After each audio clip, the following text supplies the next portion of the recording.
All right, let's get right into it. You're working hard, you're making some money, and now you're asking the million-dollar question, literally. How do you turn that hard-earned cash into real, life-changing wealth? The conversation almost always boils down to two heavyweights, real estate and the stock market. For generations, people have fiercely debated which one is the superior path to financial freedom. Some swear by the tangible brick-and-mortar security of property, while others champion the incredible growth potential and simplicity of owning stocks. It's a classic showdown. And the truth is, the right answer for you depends entirely on your goals, your risk tolerance, and how much work you're willing to put in. This isn't just some academic debate. The choice you make can fundamentally alter your financial future. It could be the difference between retiring comfortably in your 50s or working well into your 70s. It's the difference between having your money work for you while you sleep or you constantly working for your money. We're going to break down this entire argument, piece by piece, so you can stop wondering and start building. We'll look at how each one works, the potential for profit, the hidden risks that no one talks about, and which one can get you to your financial goals faster. Forget the hype and the biased opinions from your uncle who owns 3 duplexes. We're going to dive into the numbers. The goal here is simple: to arm you with the knowledge you need to make an informed decision. There's a ton of noise out there. You have real estate gurus on Instagram flashing rental income checks, and you have stock market wizards on Twitter boasting about their latest 10-bagger. It's easy to get lost in the excitement and make a rash decision.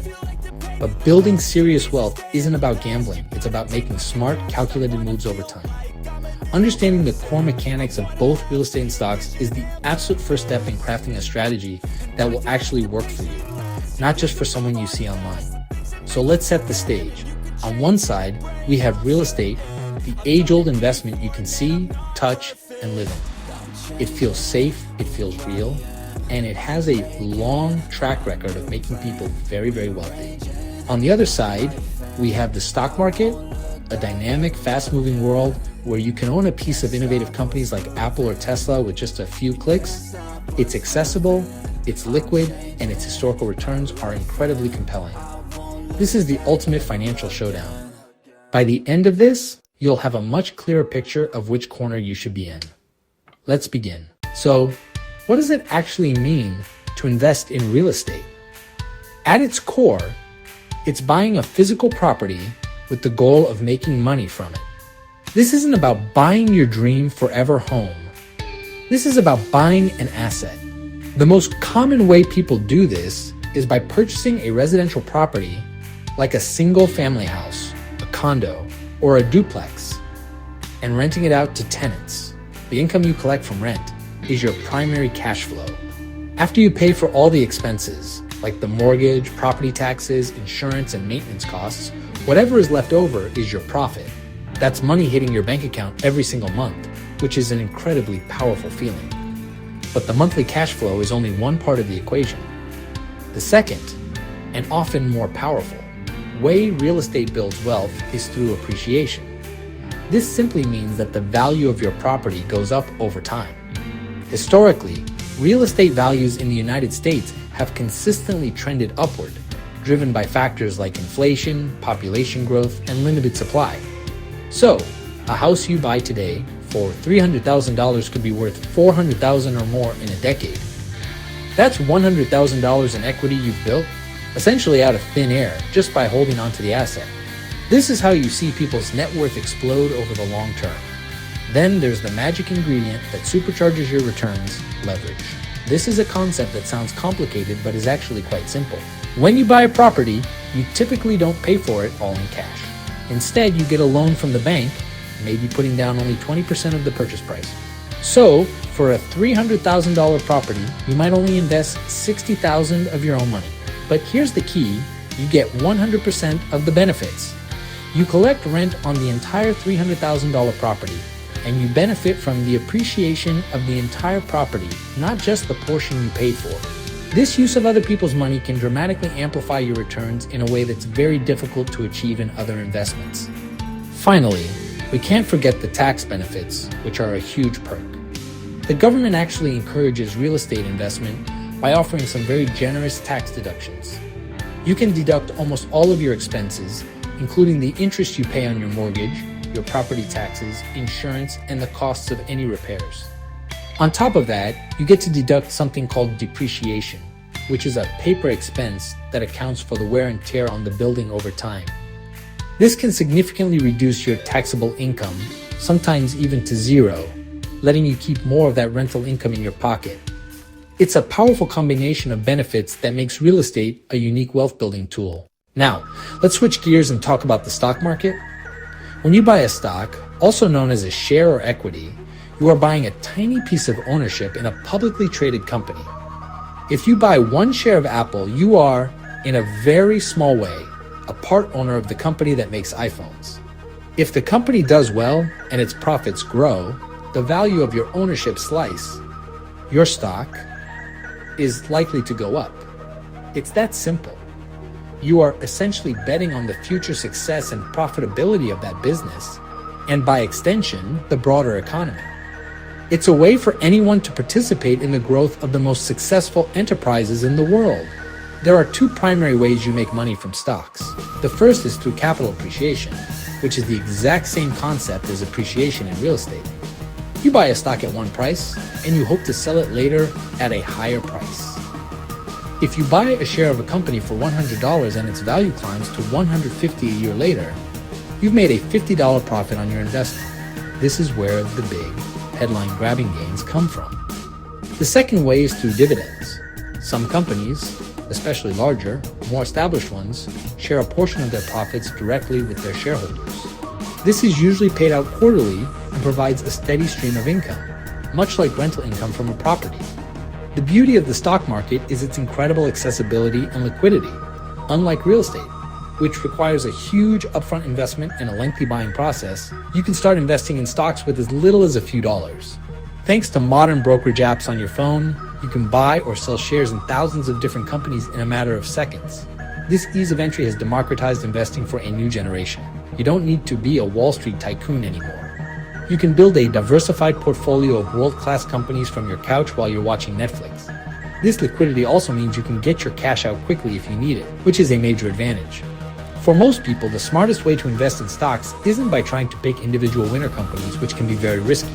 Instead, it's through low-cost index funds, or ETFs, which stands for exchange-traded funds. Think of an index fund as a basket that holds stocks of hundreds or even thousands of different companies.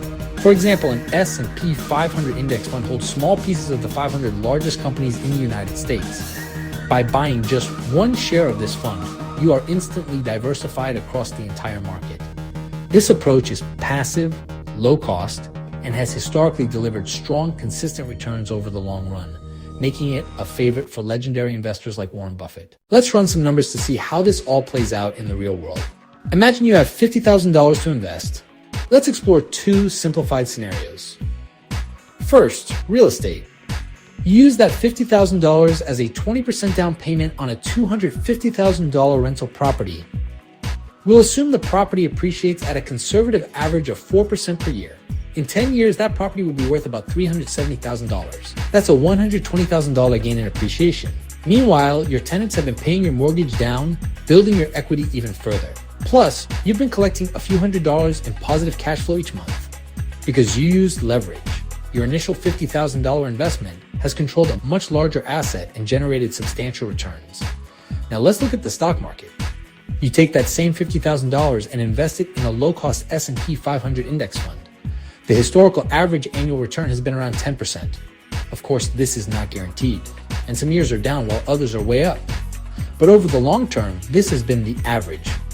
If we apply that 10% return to your $50,000, after 10 years thanks to compound interest, your investment would grow to approximately $130,000. That's an $80,000 gain with virtually zero effort on your part.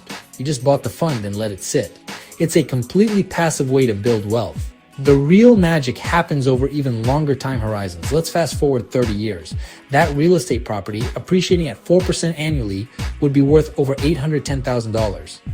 By this time, your mortgage would be nearly or completely paid off, meaning almost all of the rent is pure profit, and you're sitting on hundreds of thousands of dollars in equity.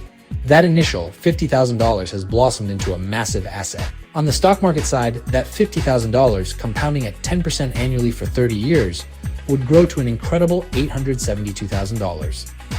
This demonstrates the sheer, unstoppable force of compounding returns over decades. Both paths can lead to incredible wealth, just through different mechanics. It's important to see that these numbers are simplified. The real estate scenario doesn't fully account for cash flow, tax benefits, or potential repair costs. The stock market scenario doesn't account for the emotional roller coaster of watching your portfolio drop 30% during a market crash. However, the examples clearly illustrate the core engines of wealth creation for each asset. Real estate uses leverage to control a large asset and generate income, while stocks rely on the power of compound growth in the broad market. Both are incredibly effective, but they require different mindsets and different levels of involvement from you as the investor. No investment is without risk, and anyone who tells you otherwise is trying to sell you something. Let's be brutally honest about the downsides of real estate. The single biggest risk is the lack of liquidity. If you suddenly need cash, you can't just sell your house in an afternoon. It takes weeks, often months, to sell a property, and you'll have to pay significant transaction costs, like realtor commissions. Real estate is also concentration risk. All your money is tied up in one single asset in one single location. If the local job market collapses or a natural disaster strikes, the value of your investment could plummet. And let's not forget the hands-on headaches. Tenants who don't pay rent, midnight calls about a broken toilet, and unexpected, expensive repairs. It's a business, not a passive investment. On the flip side, the rewards are directly tied to these risks. Because it's hands-on, you have a massive amount of control. You can improve the property to force appreciation, you can screen for great tenants to ensure consistent cash flow, and you can refinance the mortgage to pull out cash. The tax benefits we talked about are a huge reward, as is the monthly income stream that can eventually replace your job. Perhaps the biggest perk is the psychological comfort of owning a tangible asset. You can drive by it, you can see it, and you can touch it. For many people, this physical connection provides a sense of security that the stock market simply can't match. Now, let's look at the stock market. The primary risk is volatility. The market can be incredibly unpredictable in the short term. It's not uncommon for the market to drop 20%, 30%, or even more in a single year. Watching the value of your life savings evaporate on a screen can be terrifying, and the biggest danger is panic selling your stocks at the bottom of a crash and locking in your losses. There's also the risk of picking the wrong individual stocks. A company that seems like a sure thing today could be bankrupt in a decade. This is why diversification through index funds is so crucial for mitigating that risk. The rewards of the stock market are simplicity and growth potential. The historical returns, as we've seen, are very strong. It is a truly passive investment. Once you set up automatic contributions to an index fund, you can literally do nothing for decades and watch your wealth grow. It's incredibly liquid, allowing you to access your money within days if you need it. The barrier to entry is extremely low, making it accessible to everyone. The diversification you get from an index fund means you aren't exposed to the failure of a single company or a single local market. You are betting on the overall progress of the global economy, which has been a very good bet over the last century. So, which one gets you rich faster? This is the question everyone wants answered, and the honest answer is, it depends on your definition of fast and your willingness to take on active work. If you're looking for rapid wealth creation and you're willing to put in significant effort, the answer is often real estate. This is almost entirely due to the power of leverage. By using the bank's money, you can acquire a large portfolio much faster than building a stock portfolio of equivalent value. One successful our project, that's buy, rehab, rent, refinance, repeat, can give you your down payment back to go buy another property. Imagine you master this strategy. You buy a distressed property, fix it up, increase its value and rent. You then refinance with the bank, pull out your original investment, and use it to buy the next property. In just a few years, a savvy and hardworking investor could potentially acquire a multi-million-dollar portfolio of cash-flowing real estate, starting with relatively small capital. This aggressive approach can generate massive wealth and passive income in a much shorter time frame, say 5 to 10 years, than passively investing in index funds.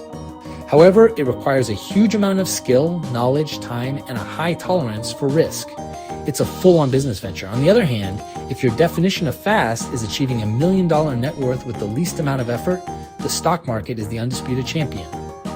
The path is slower but much simpler. By consistently investing a portion of your income every month into a low-cost index fund, you can realistically expect to become a millionaire over 20 to 30 years, depending on how much you invest. This path doesn't require you to unclog toilets, deal with evictions, or manage contractors. It's a set it and forget it strategy that harnesses the power of time and compounding. For the average young professional who is busy building a career and doesn't have time or desire to take on a side hustle as a landlord, the stock market offers a more realistic and faster path to a comfortable retirement.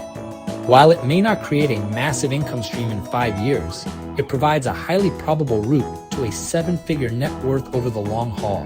The speed of real estate comes from active work and leverage. The speed of stocks comes from passive consistency and time. You have to decide which resource you have more of: time to work on your investments or time to let your investments work for you. After breaking it all down, what's the final verdict in the real estate versus stock showdown? The truth is there's no single winner. The better investment is the one that aligns best with your personal financial goals, your personality, and the lifestyle you want to live.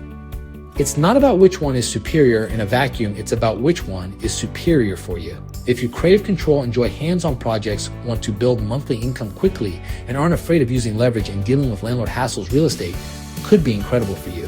It offers unique benefits you simply can't get from stocks. Conversely, if you value simplicity, liquidity, and a passive approach, the stock market is your best bet. If your goal is to focus on your career and let your money grow quietly with minimal effort, then low-cost index funds are one of the most proven wealth-building strategies in history. It allows you to participate in the growth of the entire economy without becoming an expert in any single market. For the vast majority of people, this passive approach is more sustainable and less stressful long-term. Ultimately, the most sophisticated answer is why not both? There's no rule you have to choose only one. The wealthiest people often diversify across both real estate and stocks. You could start building a foundation in low-cost index funds while saving for a down payment on your first rental property. Or use cash flow from rentals to invest more in stocks. Combining passive stock growth with real estate income and leverage creates an incredibly resilient financial machine. The two aren't mutually exclusive, they're highly complementary. The most important takeaway is to start now. The biggest mistake is getting paralyzed by analysis and doing nothing. Whether you start investing $100 a month in an S&P 500 index fund or begin saving aggressively for a down payment, the key is to take action. Time is your most valuable asset in wealth building. The sooner you get money working for you, the more powerful it becomes. Hopefully, this breakdown has given you a clearer framework for your financial journey. If you found this helpful and want more insights on building wealth, make sure you're subscribed. We break down complex topics to give you actionable advice. Thanks for reading.